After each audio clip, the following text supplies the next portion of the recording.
what kind of person can announce an album before it's done? That feels very. You know what that feels like to me? Kanye. That feels very Kanye to me. Very Kanye. Very Kanye. There's a lot of rumors that people don't believe that it's not done, and he just said that so you that think he he's can ducking Doja Cat?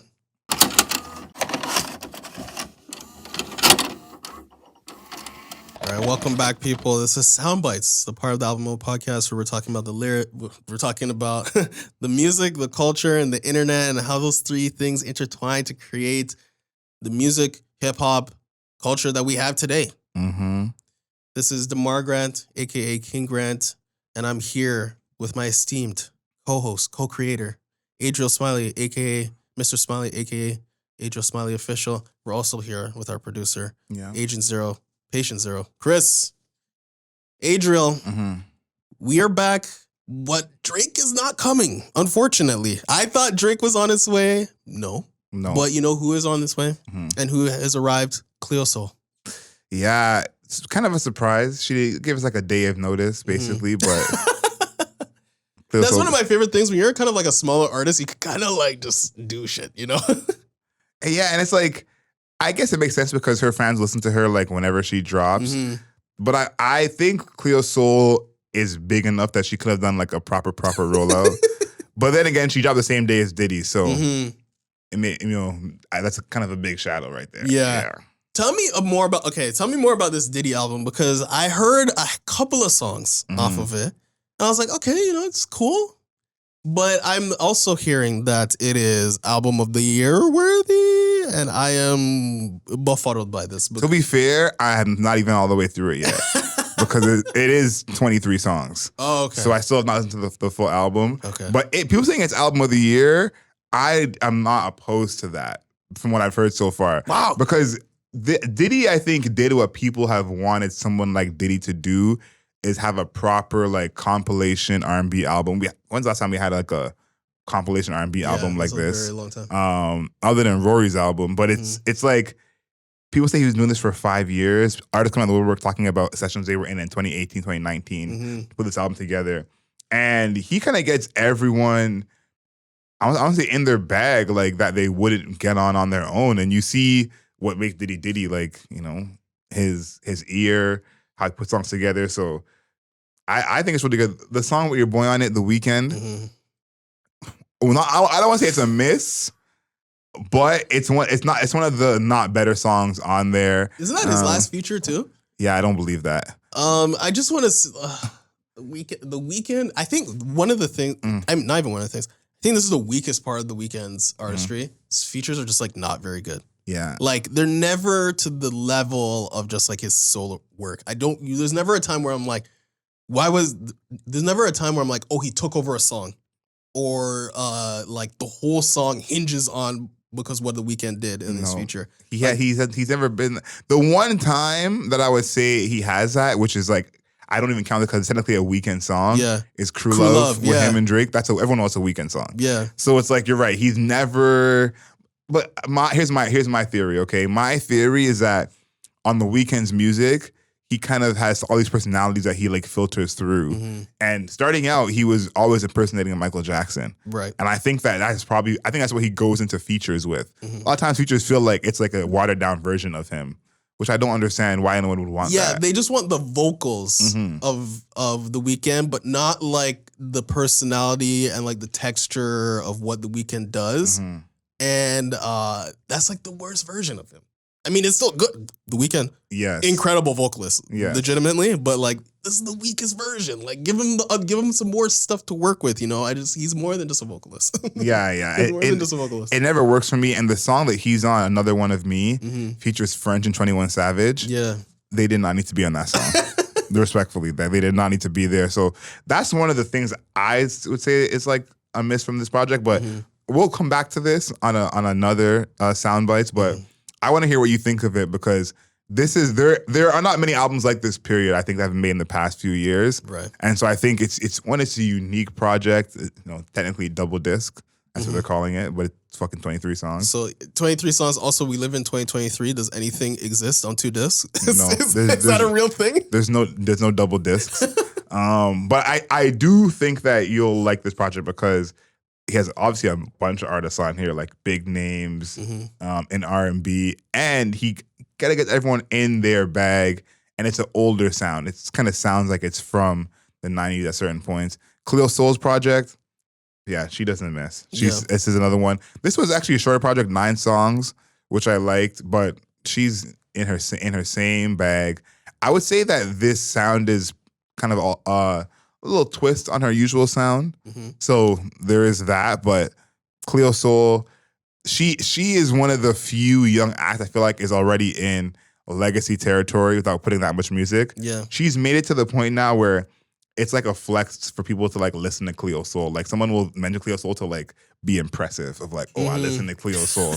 And I know you've seen it a bunch online on TikTok, on Instagram. Yeah. People having Cleo Soul vinyls. Oh, yeah. And it being right in between Lauryn Hill and Music Soul Child, you know? And it's like, I love Cleo Soul, but the fact that she's already in that, you know, space where they're putting her right beside the greats, I think is amazing. I do think the music's personality, like, just like the texture of it and like the fact that it's like so much slower, so much more soulful, that she kind of just like, without being part of today, she kind of just like fell back into the past. Yeah. And then she was just like, actually, I'm actually back here, you know, like it says 2023 on the rapping, but actually the songs were made in 1993 or something like that, you know? 100%. I think she's old school in terms of how she moves as an artist because I don't think I've ever seen a Cleo Soul interview. Yeah. She's rarely like online, front facing. Really, so yeah, I think that's very, very interesting. Yeah. Talking about online or front facing. Yeah. Oh my God. Wait, I want to do one more thing because I feel like we're talking about, maybe this should be more of a segment where we talk about like what we're listening to. Okay, right? I like that. Where I found this artist, his name is Beck. Yes. Right? And he released this EP with Rushy, right? Which is like Rush Hour. Yeah, it's called Rush Hour, right? And they're posing like Rush Hour 1 on the cover.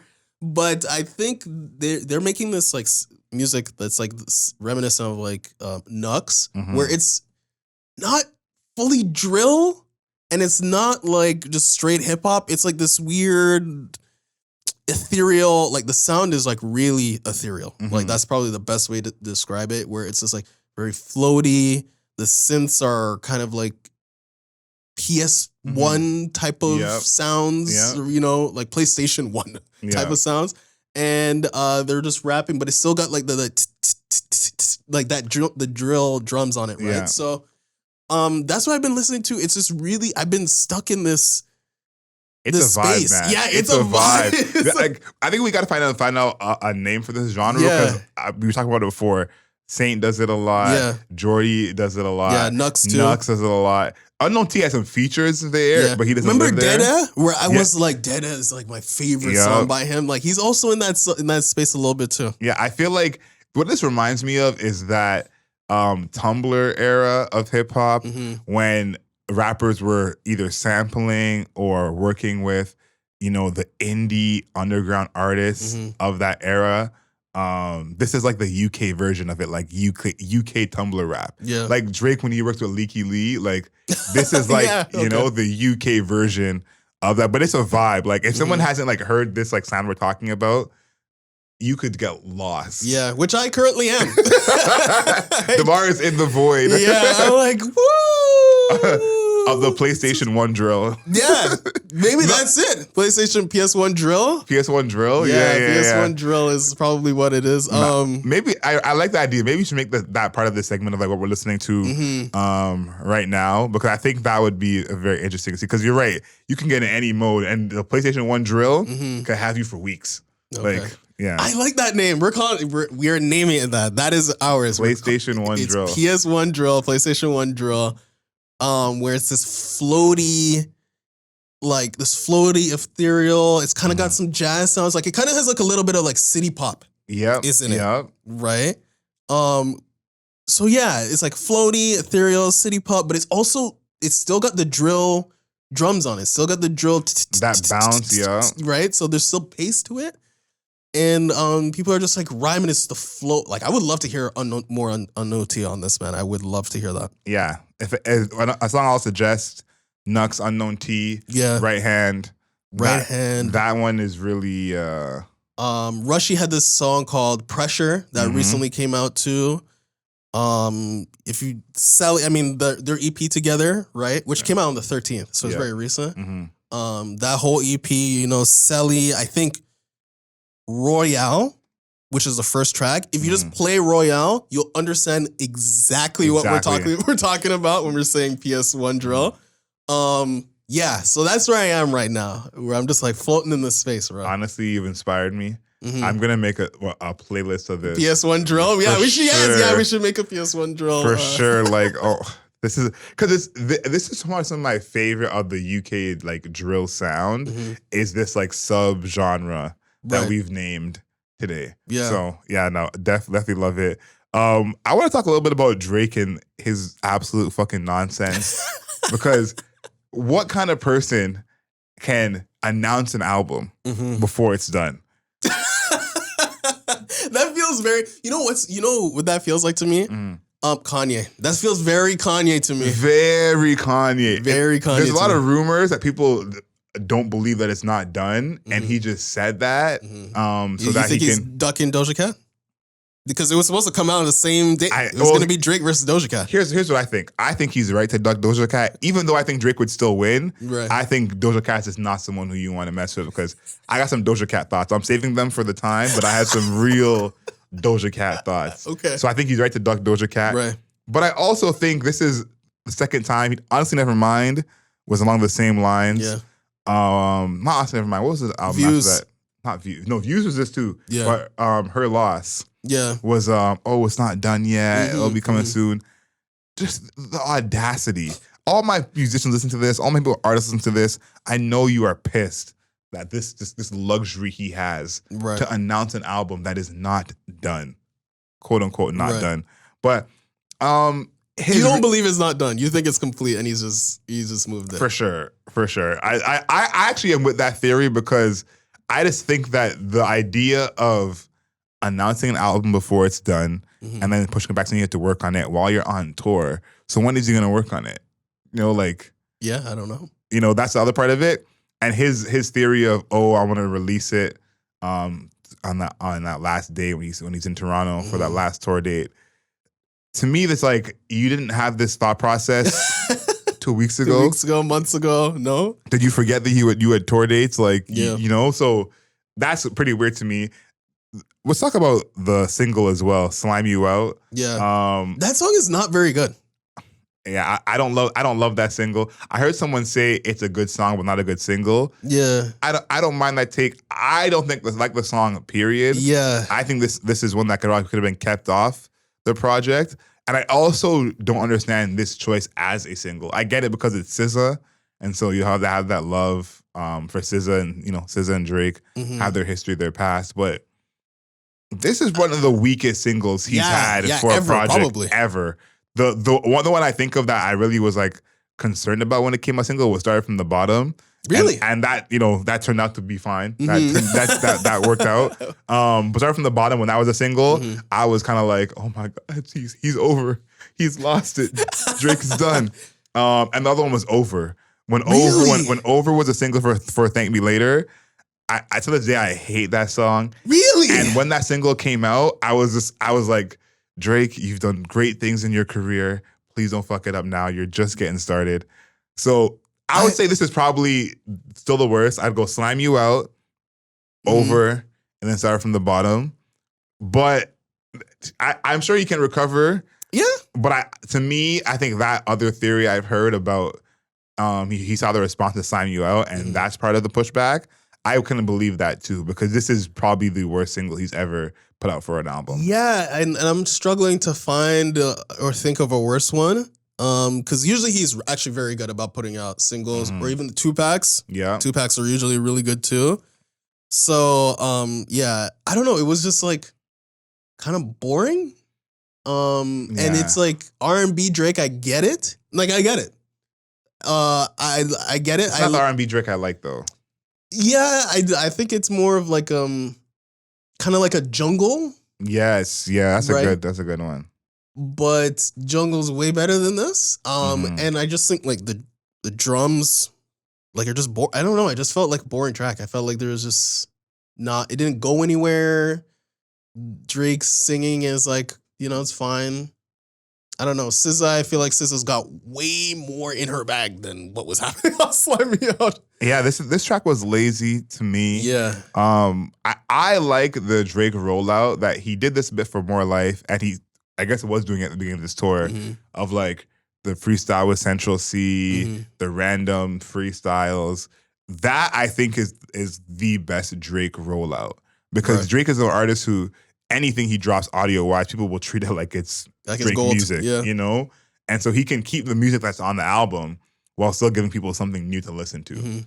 So this is I don't want to say this is his first miss as a rollout. I'm sure that he's missed before and I just can't remember it. But this is how did you feel about Way Too Sexy? That wasn't a single though. Way Too Sexy was a single. No, I don't know if it was a pre-album single, but it was definitely a single. Oh, you're saying after the album? Yeah, I didn't like that song at all. I think Way Too Sexy is still better than this though. You might be right, which is crazy. I think Way Too Sexy is better. No, I think you're right. I don't think CLB had a single. Yeah, but Way Too Sexy was like it was a single because it had a music video. Yeah, like it was like a fan chosen single. Yeah, like I understand that more, but I still don't like that. This is worse than Way Too Sexy. This is worse. I don't. Go ahead. No, go ahead. What do you think about the controversy around the art? Oh, with him and Halle Berry? Yeah, him and Halle Berry beefing, which is ironic because he had, remember Poetic Justice where they were talking about Halle Berry in the entire song. So yeah, I think it's interesting. Here's the part. It is kind of like quote unquote slimy because Drake asked her, she said no, and he did it anyways. Also, she doesn't own the picture, so I guess he didn't technically need to ask her. Yeah, and then as well, I saw something that Halle Berry didn't know what "Slime You Out" meant, and so her just fear about what the song was about was part of her not wanting it out there, which I can understand. You see that picture, the song's called Slime You Out. You know what I'm saying? You could just do the math of what it could possibly be. There's some imagery there. That's very obvious. So I can understand her not wanting to be a part of that, but I think this is like, obviously we know Drake is like celebrity of all celebrities, but this is where Drake is right now, where it's just regular for him to have Halle Berry just pissed at him. Yeah. I think that there's so many other artists who like, someone the caliber of Halle Berry was upset with them, they'd be okay, we'll change it. So yeah, he's just like, whatever, bro. Also, too, it's not the actual album artwork. Yeah, so, it was just like the promo art.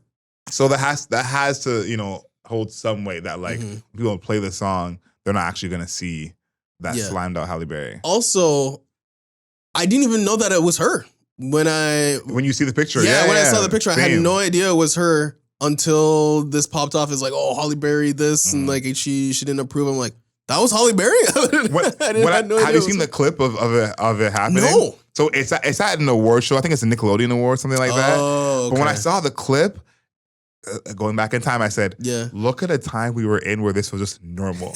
Like if that was today and it was Meg Thee Stallion sitting in front row and she got slimed, that's just not going to go over well. Right. Not going to go over well. Back in the day, that was being a thing. Crazy, like the slime from those Nickelodeon days, just being a part of our world. Oh my god! Like we have not seen slime as adults, unless you have kids. Obviously, we know kids still play with slime. Yeah, but we haven't seen slime as adults in so long. And it's probably back to that time when slime was just a part of our life, and you can watch TV any day of the week and see someone get slimed, whether it was TRL or or Nickelodeon, whatever. Right. So yeah, I think that the controversy a little bit overblown just because like I feel like most people didn't know it was her. Maybe if you saw the Nickelodeon thing, then you knew it was her. No, I think most people didn't know. I agree with you. Yeah. So there's that. And then it wasn't that crazy, but I guess, I understand why she's upset though. It's her visage. She didn't really want to be part of Drake's album promo. Like she had no choice in that. And even though she doesn't own the image, like it's an ethical issue, moral issue more than a legal issue. Yeah. Right. So I get how she feels, but I'm also like, it's not that deep. Yeah. It doesn't feel that deep to me. Lastly, two things. One, I'm predicting we're going to see her if there's a video for it. She'll be in the video. Mm-hmm. And then secondly, the song's not that great. So if that's anything in Halle Berry's, favor, it's like at least it's not a banger of a song. Yeah, so you don't see the image everywhere. So at least she has that. Yeah. So that's it. I feel this week a little bit light on things for soundbites. I feel like it's more music stuff going on. We will be making that PS1 drill playlist because I think that's gonna be lit. Like actually, I'm not gonna be listening to that shit 24/7. By the way. And the TikTok charts are a thing now. Yeah. Oh my god, I can't believe we told. Yeah. We'll give that proper attention. Okay. I don't want. I thought about it, but I'm like, we didn't prep for that at all. Let's give that its proper attention. Because it's the funniest thing because we joked about it for over a year. Yeah. Something going number 1 on the TikTok charts, right? And then now it's an official chart made by Billboard. So yeah, we'll talk about that. Yeah, we'll talk about it on the next one. Yeah, we'll give that its proper due because I think it's now 1 week of the chart so far. Sexy Red was the first number 1. Yeah, ski. Yep, but we'll see how that develops and grows, and we'll follow that along. But yeah, light. That is like we should really be paying. I feel like that should be like a thing for us. Actually, no, really be on the charts. I'm like, who can we reach out to at Billboard and TikTok because that's something that we're gonna be on top of. Yeah, because that's where music seriously moves right now is TikTok. There's a little bit of a battle between music artistic integrity versus like virality on the internet. But I wouldn't say it's a battle. We know who's winning, but virality is definitely winning right now, kicking artistic integrity's ass. Only because it's so hard to get on right now, right? So you kind of have to be in the battle. So we'll talk about it next time. Yes, because we're gonna have like a whole deep dive and talk about what it means, all that good shit. And we'll see who's number 1 next week. And see if it's still Sexy Red. I want to see where that Pressure by Rushy. I want to see where that's landing because I am a person who is currently on Premier League TikTok. Okay, nice. I watch a Premier League every week. Champions League. I'm gonna be what I'm watching. Right. I'm in the soccer / football space, and that song is dominating highlights. It's on every highlight. If you're watching Matoma highlights, you're watching.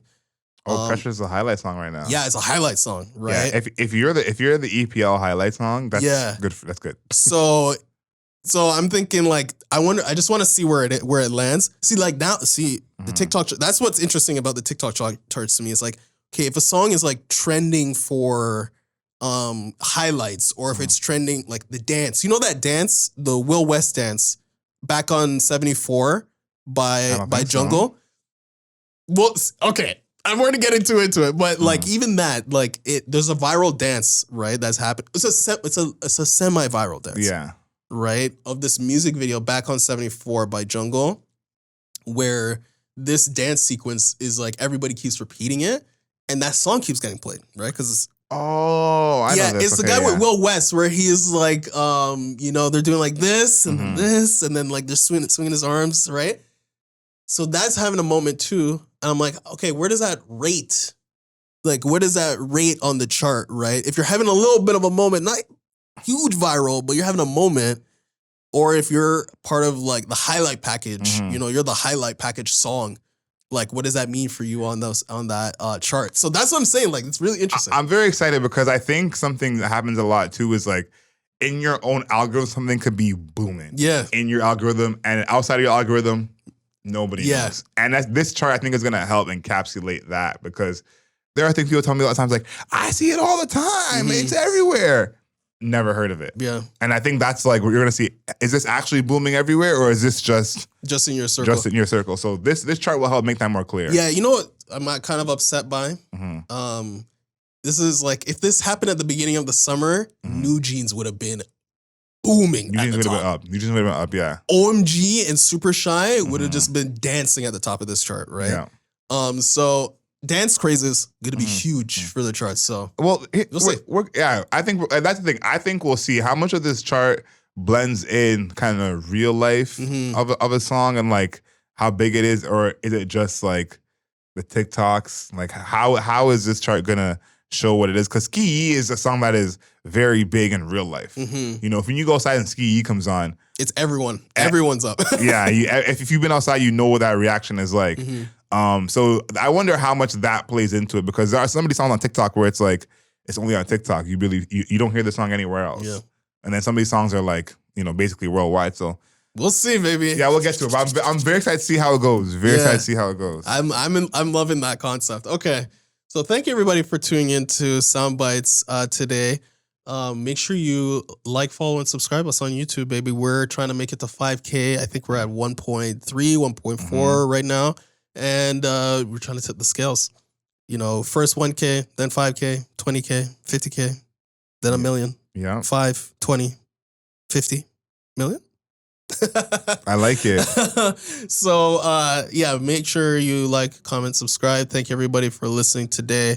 And Adriel, make sure you know yourself and know your worth. Later days.